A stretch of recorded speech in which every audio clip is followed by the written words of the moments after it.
It's now time to dig the sweet potatoes here in our vegetable garden. And although we could wait until the first frost blackens the leaves, we're going to go ahead and dig them now because they've been growing here for about 4.5 months and they should be ready for harvest. The sweet potatoes are native to warm tropical areas of Central and South America, so they need a pretty long growing season to produce a crop. Sweet potatoes are closely related to morning glories. In fact, they're in the same genus, Ipomoe. You can see on these sweet potatoes growing on our support here that the leaves and stems do look similar to the morning glories.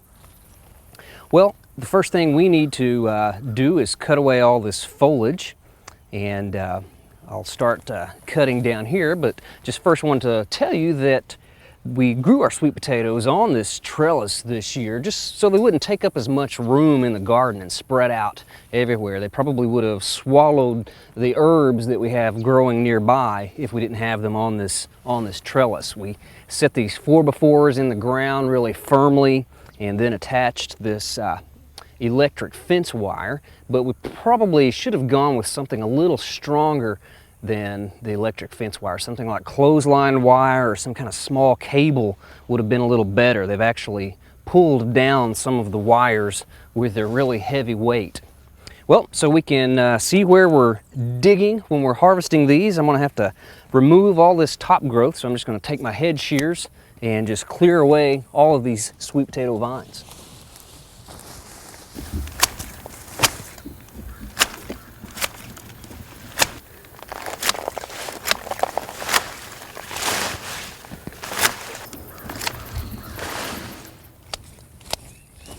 It's a little bit of a challenge to cut these away without cutting the wire with the head shears, but trying to be somewhat careful so we don't damage one of our garden tools here. There's sometimes a bit of confusion about just what is a sweet potato and what is a yam. A true yam is a plant that is produced from the fleshy roots of plants in the Dioscoraceae, a family native to tropical countries in Africa. We rarely see true yams available for sale here in the United States. Maybe occasionally in some of the urban Hispanic markets you'll find true yams, but very rarely do we see them in our supermarkets and grocery stores. And we certainly wouldn't be able to grow true yams in Oklahoma. Being from the tropics, they need about an 8 to 10 month warm growing season in order to produce a crop. So we hardly ever see the true yams. A lot of the confusion comes from the fact that earlier in the century, a group of sweet potato producers from the state of Louisiana attached the word yam to some new varieties of sweet potatoes that were being developed. These new varieties were larger, they had deep orange, moist flesh, and so it was just a marketing ploy to distinguish these new varieties from the traditional smaller white-fleshed sweet potatoes. So the name yam for sweet potatoes is kind of hung around, and today in a lot of supermarkets we do see the terms used interchangeably. The United States Department of Agriculture, however, now requires any sweet potato with the label of yam also must contain the word sweet potato along with it, just to kind of help cut down some of the confusion. Well, now that we've got most of these vines cleared away here, you can see the bermed up or hilled area where we planted the slips of our sweet potatoes back in the spring of this year. They've grown quite a bit. You can see the large stems right here. Of course, sweet potatoes require a very well-drained soil. That's why we did the hilling or the berming of this area. And they prefer really a soil that is very loose, such as a sandy loam soil. And if they don't get really good drainage, you can have problems of misshapen roots or roots that are cracked or that have very rough skin. So raised beds or bermed or hilled up areas are really the best place to grow the sweet potatoes. Well, I'm just going to take the shovel here and start digging for our sweet potatoes. It's always quite exciting to dig into the soil and see what we've got underneath there. Kind of like digging potatoes. Of course, sweet potatoes, unlike our regular potatoes, are not tubers. They don't have eyes. See a nice sized sweet potato right here. This is the variety Centennial. It's probably the most popular variety of sweet potato in the United States. Another very popular variety is one called Jewel. But the varieties Jewel and Centennial are highly recommended varieties for Oklahoma. A little bit smaller one right there. A little piece of a root. I can see some larger ones right over here. Important thing to remember when you're digging sweet potatoes is to try to be gentle with them. In fact, a lot of people say to handle them as if they were eggs. And you don't want to throw them around or step on them or bang into them a lot with a shovel or anything like that. And that's because their skins will bruise very easily. That's one of the reasons I'm wearing the cotton gloves, is while I'm handling the sweet potatoes, I won't rough them up any more than I have to. Of course, another reason I'm wearing the cotton gloves is to keep a lot of the sticky sap from those vines and the roots that I cut into from getting all over my hands. We're going to not leave our sweet potatoes out in the sun very long, and that's because if they're out in the bright sunlight for as little as 30 minutes, we can actually start having some sun scalding problems. For that reason, some people will dig their sweet potatoes at dusk. That way they're not out in the light very long.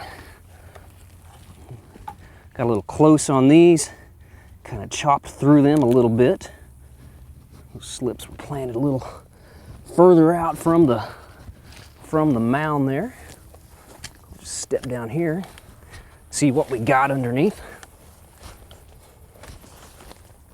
These are vines. It's a nice one. We do have just a little bit of scarring on some of the sweet potatoes, probably from wireworms or some grubs feeding in the area.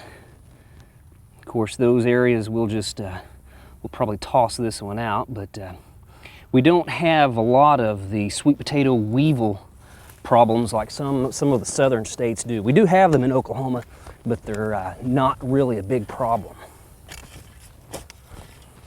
Well, I'll continue to dig these up. We'll see how many we get. Then the next process will be to take them somewhere where they can cure. We did have a little bit of damage from wireworms and grubs while we were digging our sweet potatoes, and just wanted to show you a wireworm we found. We were gathering them up. Right here's one of the little culprits. You can see the damage right here where they burrowed in.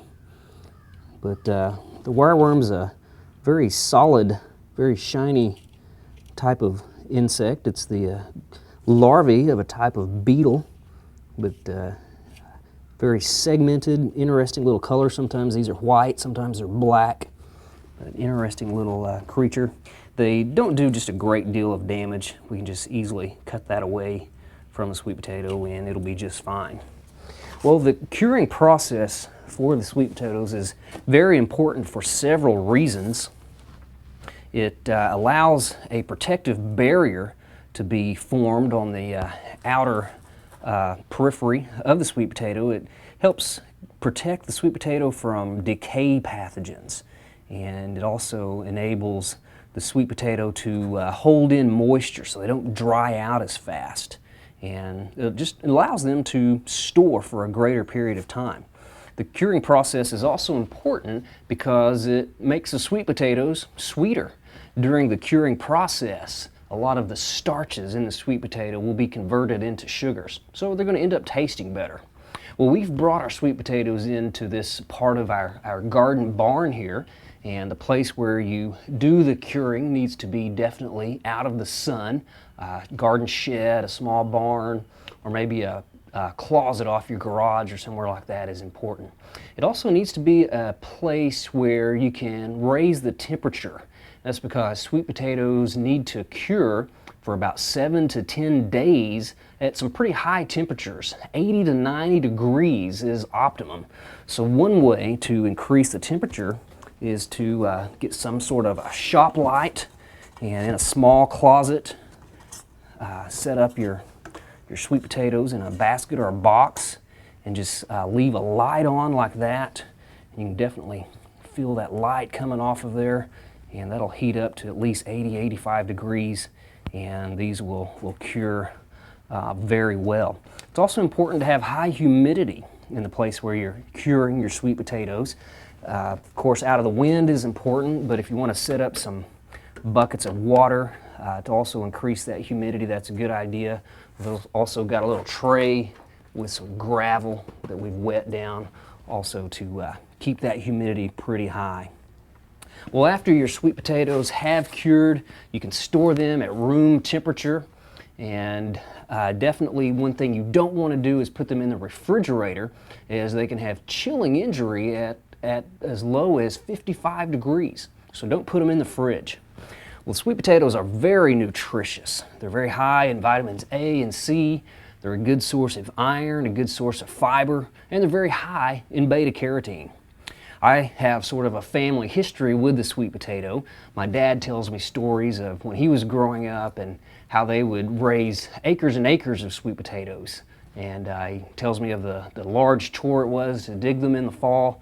They actually stored them in a rock structure that they built, and they would put a wood-burning stove in there to heat it up so they could cure very well. But they had plenty of sweet potatoes through the wintertime, even fed some to their livestock. So lots of people enjoy growing sweet potatoes. They're, again, not true yams. They're not a tuber like a regular potato. They are rewarding to grow, they're very tasty, and they're very nutritious. We hope you enjoyed this video. It's part of our OK Gardening Classics YouTube channel. You can also find more recent videos on our Oklahoma Gardening YouTube channel. And join us on social media for great gardening tips, photos, and discussion.